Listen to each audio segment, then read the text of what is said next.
Ya, kembali di Pro dan Kontra, Pak Sulistyo Pujo. Ya. Pak, kalau tadi sasarannya adalah mafia beras, seperti Betul. itu Pak.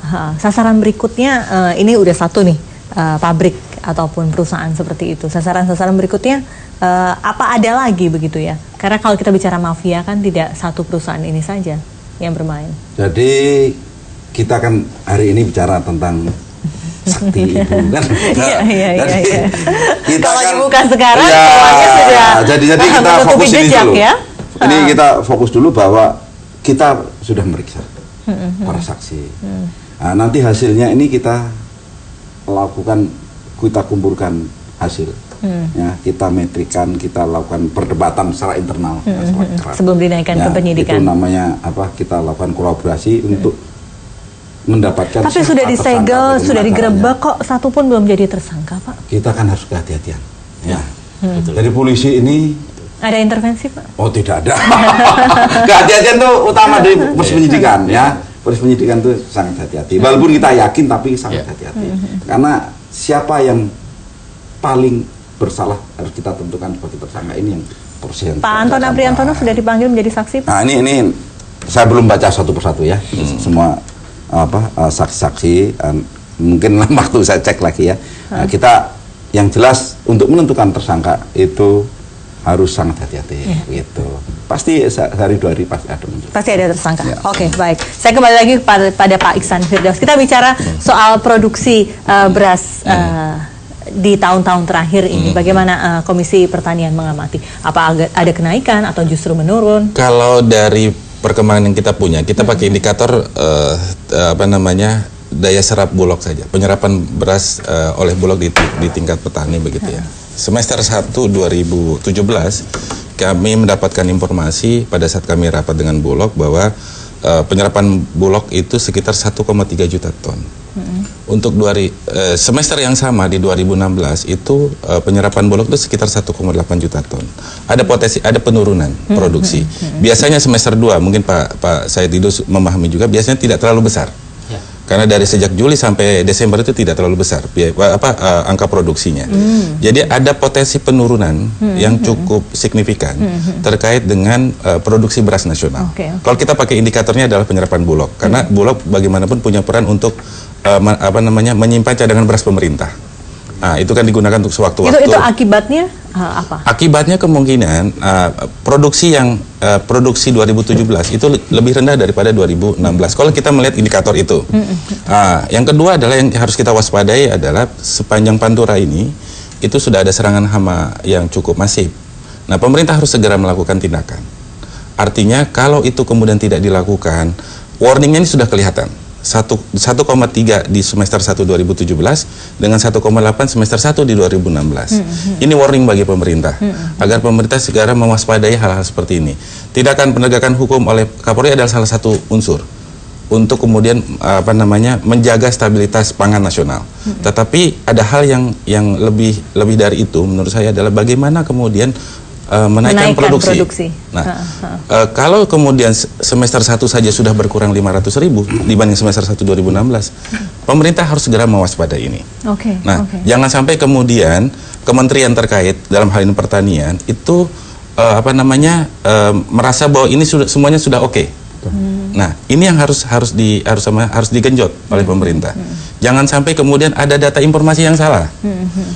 Dikatakan bahwa pemerintah atau Kementerian Pertanian mengatakan bahwa kita akan swasembada. Indikator sederhana itu saja sudah kelihatan bahwa ini ada hal yang harus diwaspadai oleh pemerintah. Jangan sampai pemerintah gagal untuk kemudian menyiapkan atau menyediakan pangan strategis seperti beras untuk rakyat. Nah, kalau ini sampai gagal, kita tidak tahu. Makanya pemerintah harus segera melakukan tindakan. Apapun yang terjadi, 2017 tinggal 6 bulan lagi, produksi semester 1 rendah, maka kemudian sampai 6 bulan ke depan harus digenjot. Di semester 2, apalagi sudah tidak ada ruang untuk melakukan impor beras. Kalau ruang impor beras di dalam undang-undang pangan itu diperbolehkan. Tetapi Kementerian Pertanian dalam hal ini Menteri Pertanian punya tekad untuk tidak melakukan impor, kita dukung. Tapi jangan kemudian hanya gara-gara keinginan untuk tidak melakukan impor atau kita ingin swasembada, tetapi kenyataan di lapangan bahwa produksi menurun lalu kemudian menjadi menutupi hal-hal seperti itu. Kita terbuka saja untuk hal itu. Karena saya ingat Pak Pujo, Pak Said, Bung Karno pernah bilang bahwa pangan ini urusan hidup matinya rakyat. Kalau kemudian pangan itu kemudian menjadi komoditi, hanya sekedar menutupi pencitraan saja, ini bahaya bagi Republik. Ini yang kita cuma ingatkan. Oke, Pak Said. Jadi gini, ini beras ini memang menurut saya harus duduk betul melihat, karena ada ruang kosong aturan. Itu premium, itu bagaimana aturan perdagangannya, apakah betul-betul dibebaskan apa tidak dibebaskan. Yang ini kan adalah beras medium kan yang diatur. Beras medium kan yang sudah ada aturannya. Yang premium ini nggak ada aturannya loh, nggak ada aturan yang betul-betul siapa yang boleh memperdagangkan, berapa harganya supaya tidak terjadi monopoli seperti apa. Itu kan menjadi bebas betul, menjadi bebas betul. Nah ini menurut saya harus duduk cepat. Karena yang terjadi adalah yang dikatakan Pak Puyo tadi, beras medium tapi dijual harga premium. Itu kan yang, nah ini harus kualitasnya seperti apa, mekanisme perdagangannya seperti apa, bagaimana mengendalikan supaya tidak terjadi monopoli atau persaingan usaha tidak sehat. Nah, itu sama sekali belum ada pengaturannya ya. Padahal amanat Badan Pangan pun sudah ada ya. Apakah harus dibatasi kapasitas maksimum berapa, ya Pak, suatu pabrik, kepemilikan seperti apa, itu yang harus diatur. Harus diatur. Kalau tidak ada aturannya, saya yakin polisi juga akan susah penegakan hukumnya. Dan itu tugas pemerintah. Tugas pemerintah. Nah, ini menurut saya tidak lama kok. Duduk aja pemerintah, oke, kita atur yang premium, kualitasnya begini, maksimum sekian pangsa pasar yang harus dikuasai satu perusahaan supaya tidak ini, dan afiliasinya. Karena kadang-kadang perusahaannya ada afiliasinya. Itu harus diatur supaya pihak penegak hukum, Anda sudah melanggar persaingan usaha. Tapi kalau sekarang tidak ada karena tidak diatur.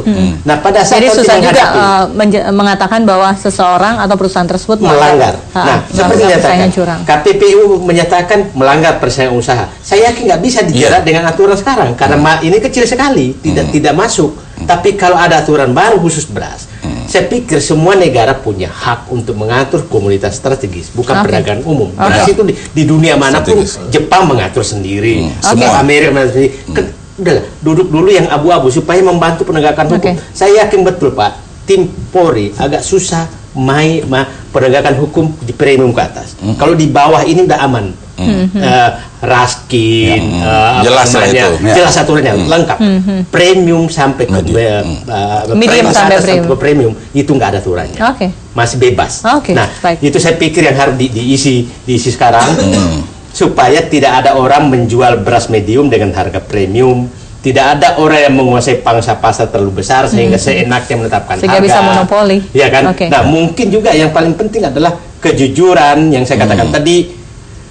Sebutkan, karena pada saat premium, pada saat sudah merek, tidak menyebutkan beras apa isinya. Beras apa isinya. Kalau umpamanya racikan antara IR64 dengan Ciherang umpamanya, sebutkan beras IR64 sekian, Ciherang sekian. Itu harus dicantumkan jadi bukan SNI-nya saja. Dan yang paling tapi penting itu mungkin bisa menjadi rahasia dagang, belum tentu bisa dicantumkan. Yang paling penting itu kepastian usaha juga. Rambu-rambu itu harus jelas kepastian usaha. Masih ada satu segmen lagi Bapak-Bapak, kita akan kembali untuk closing statement saat lagi.